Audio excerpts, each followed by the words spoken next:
Au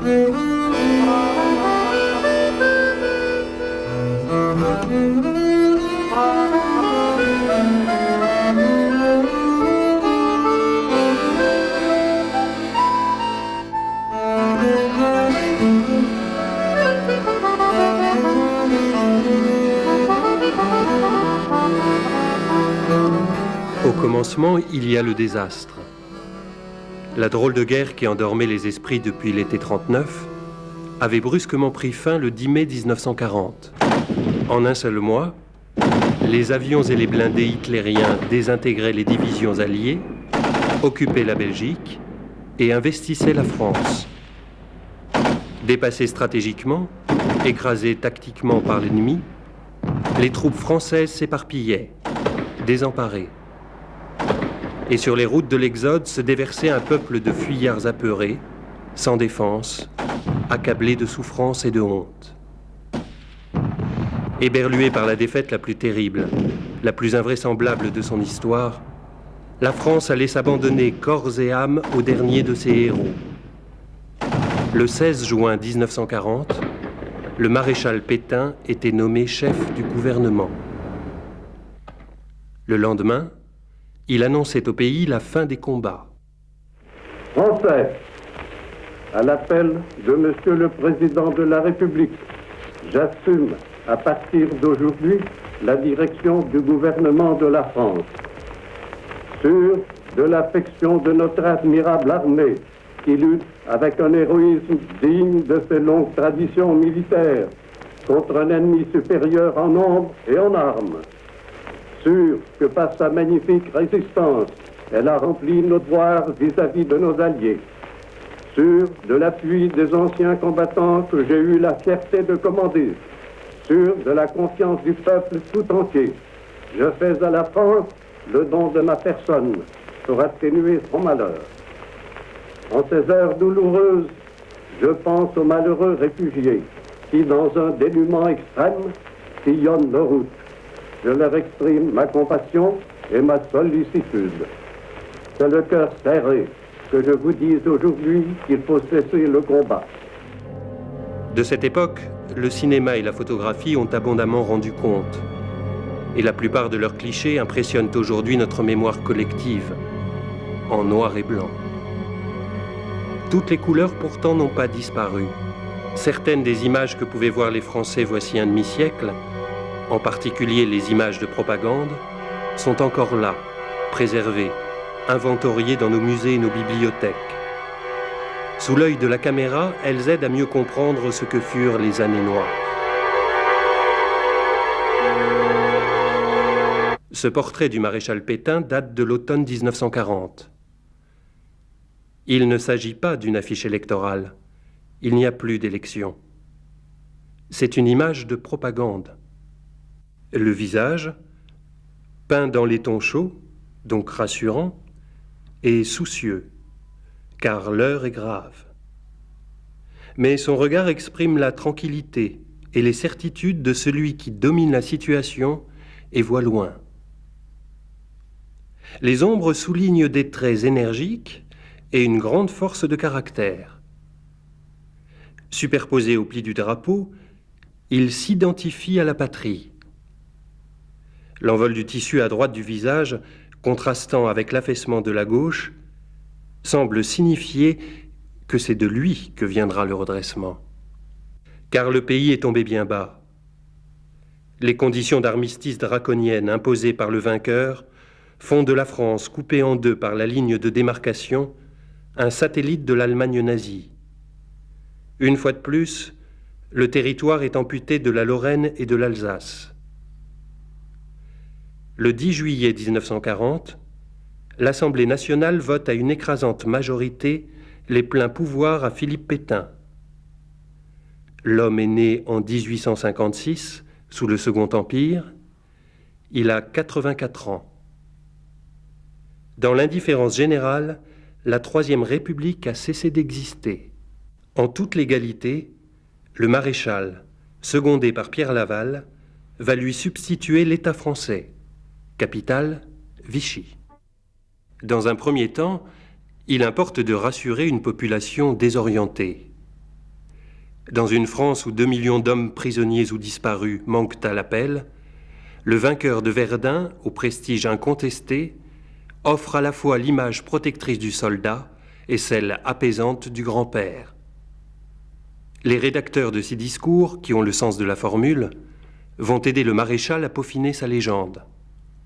« Je fais à la France le don de ma personne », lui fait-on déclarer d'une voix chevrotante, mais non sans panache, dès le 17 juin 1940.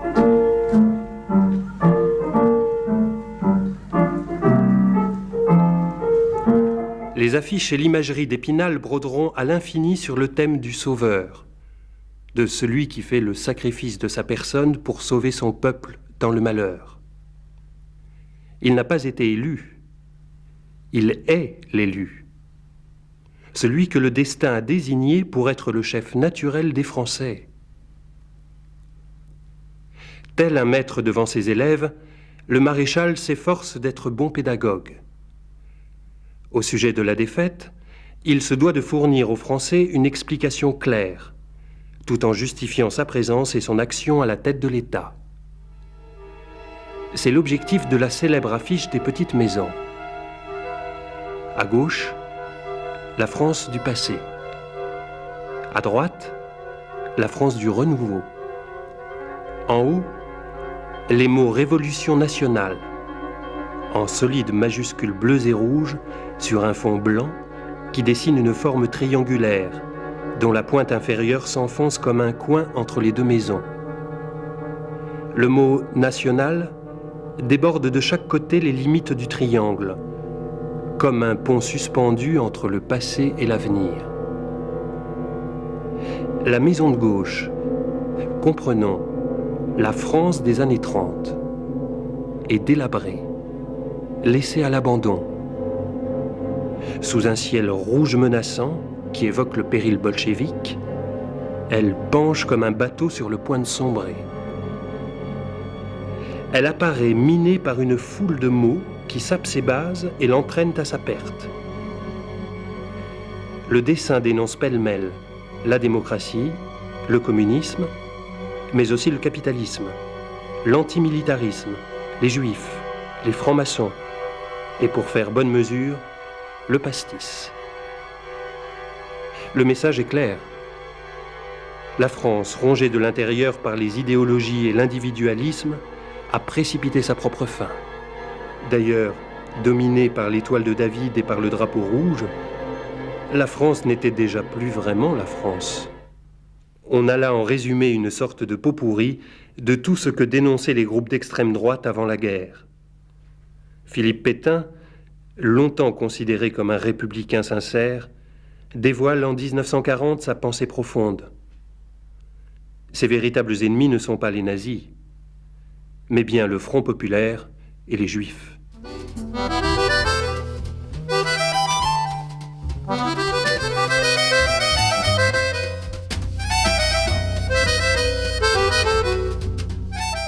La France à laquelle il aspire, la voilà.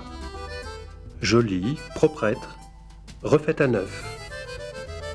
La fumée s'élève bien droit dans un ciel serein, tandis que les derniers nuages s'échappent à l'horizon. L'édifice est assis sur de robustes piliers, eux-mêmes solidement ancrés sur des valeurs traditionnelles, la discipline, l'ordre, l'épargne, le courage. Le tout repose sur un socle tricolore où figure la devise du nouveau régime. Travail, famille, patrie. La ménagère qui ouvre ses volets à la fenêtre de l'étage peut vaquer sans souci à ses occupations. Les 7 étoiles du maréchal Pétain ont chassé le symbole juif. La liberté, l'égalité, la fraternité ne sont plus à l'ordre du jour. Le rideau s'ouvre sur une France nouvelle, assainie et régénérée par une révolution nationale. L'enjeu est de taille. C'est toute la société qu'il s'agit d'encadrer et de transformer. Dans l'ordre de la devise figure en premier lieu le travail, considéré comme la ressource suprême de la patrie. Les services de propagande de Vichy proposent une sorte de troisième voie économique, caractérisée par un égal rejet du capitalisme et du communisme. Dans la pensée maréchaliste, le capitalisme se situe à l'opposé des valeurs morales associées au travail manuel. C'est un système qui suscite l'individualisme, la convoitise, et qui assure la domination des puissances anonymes de l'argent. Le communisme, lui, met en péril l'unité nationale. Le fils de cultivateur devenu maréchal rêve d'une France de petits producteurs indépendants, agriculteurs, artisans, qui, de génération en génération, perpétueraient, comme par le passé, leurs traditions et leur savoir-faire. Au sein des entreprises, le régime de Vichy cherche à étouffer la lutte des classes en interdisant la grève et en limitant les droits syndicaux acquis sous le Front populaire. Promulguée en 1941, la Charte du travail aspire à faire travailler la main dans la main l'ouvrier, le technicien et le patron sous le contrôle de l'État. La famille occupe une place centrale dans la conception pétainiste de la société. Elle constitue la première structure d'encadrement, de formation morale et civique, d'apprentissage de la discipline, et à ce titre transmet les valeurs essentielles qui fondent l'identité française. La famille est en effet une sorte de modèle réduit de la nation, à l'image du maréchal, père de la patrie, qui assume seul la responsabilité de son peuple. Le chef de famille détient l'autorité sur sa femme et sur ses enfants. Quant à l'épouse, sa fonction est définie sans ambiguïté. La procréation, l'entretien du foyer et l'éducation de sa nombreuse progéniture.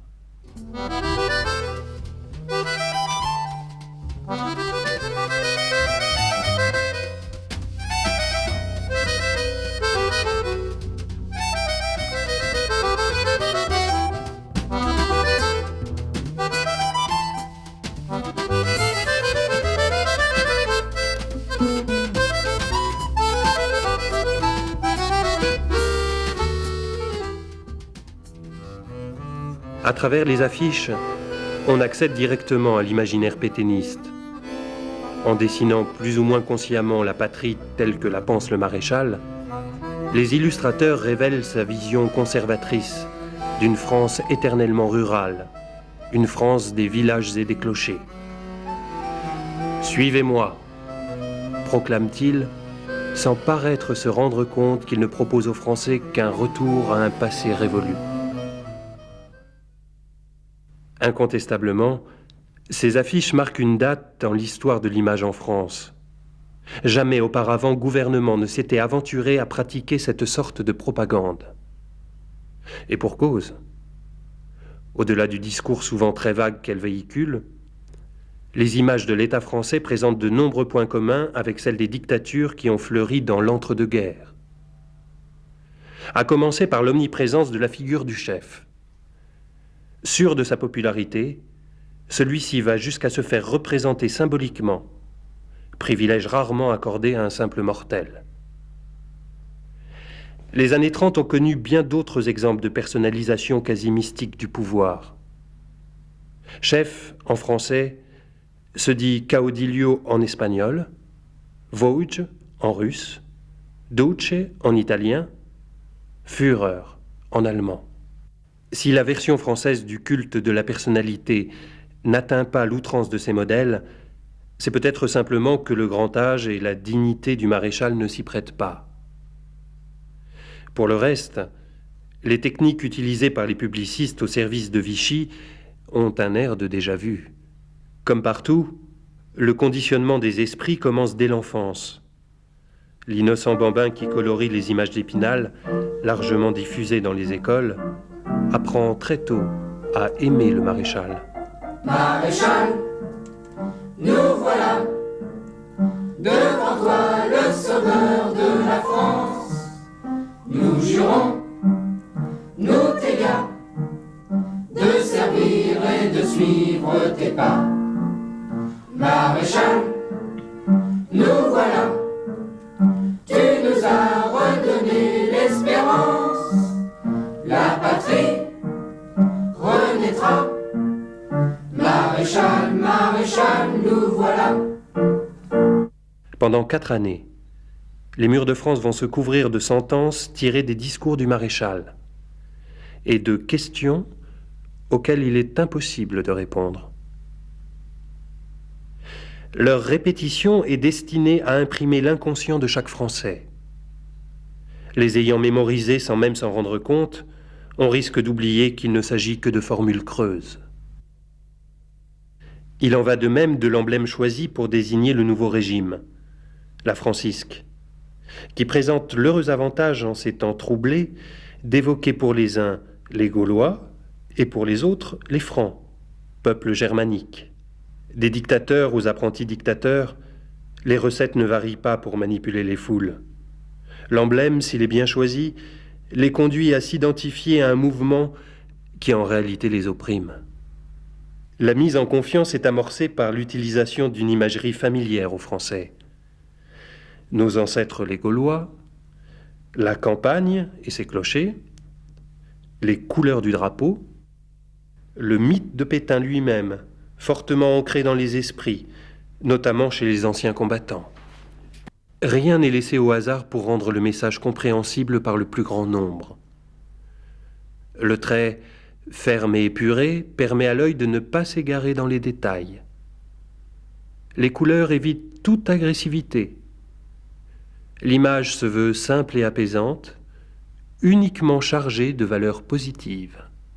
Simplicité du message surtout. Rarement plus d'une idée par affiche. Sans nuance, l'humanité se divise en 2 camps, celui des bons et celui des méchants. Comme sur ces dessins qui condamnent les résistants, accusés d'être des bandits ou des assassins manipulés par Moscou. Ici, le drapeau tricolore fait rempart entre le monde de la lumière, qui symbolise naïvement la pureté de la patrie en danger, et le monde de l'ombre, c'est-à-dire du mal, dans laquelle œuvre un redoutable bolchevique. À l'image des héros des bandes dessinées enfantines, les mauvais sont laids, et les gentils possèdent un physique d'acteur hollywoodien. Témoin ce robuste ouvrier volontaire, dont l'allure décidée vise à convaincre les Français plus que réticents d'aller travailler en Allemagne dans le cadre de la collaboration avec l'État nazi. Mais la propagande n'a rien du divertissement pour enfants. Dans ses représentations d'un type d'homme idéal, transparaît la tentation totalitaire du régime de Vichy. Ajoutez une faucille au bras musclé de l'ouvrier français, vous obtiendrez dans le style du réalisme socialiste un colcosien du plus bel effet. Plus inquiétant encore, cet ambassadeur de la qualité française, dont les traits stylisés rappellent ceux des surhommes robotisés à la façon nazie. Tout l'art de la propagande consiste à créer l'illusion, en occultant au besoin certaines réalités gênantes. Dans l'affiche de la France Nouvelle, par exemple, pourquoi l'effigie du maréchal masque-t-elle l'extrême est du pays? Serait-ce pour éviter d'attirer l'attention sur la perte de l'Alsace-Lorraine? L'impression est facilement confirmée ailleurs. Les contours de la France, nettement dessinés, deviennent en général providentiellement flous au niveau de la frontière du Nord-Est. L'effet est évidemment volontaire. Il est préférable de ne pas courir le risque de brouiller un message qui se veut résolument optimiste. On en dira autant de la délicate question juive. Sur ce sujet, les propagandistes nazis et les fascistes parisiens laissent sans pudeur exploser leur violence haineuse. En comparaison, l'imagerie officielle d'un État français soucieux de sa crédibilité exclut la caricature et demeure très modérée vis-à-vis des Juifs. Ultime hypocrisie. Dès l'automne 40, le gouvernement de Pierre Laval, sous l'autorité de Philippe Pétain, met au point une législation antisémite extrêmement sévère. Pour les Juifs, Ce sera d'abord la perte de tous leurs droits, puis l'arrestation par la police française, et enfin la déportation vers l'Allemagne dans des wagons à bestiaux.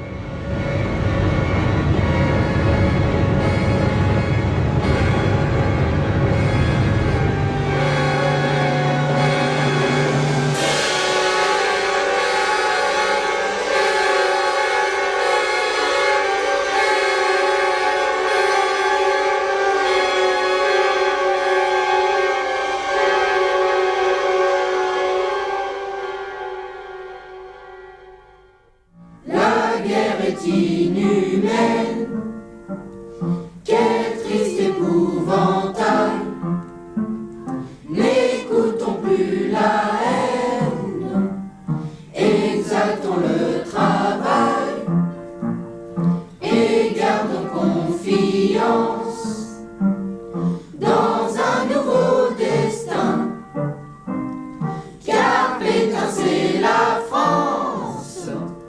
La France c'est Pétain, maréchal.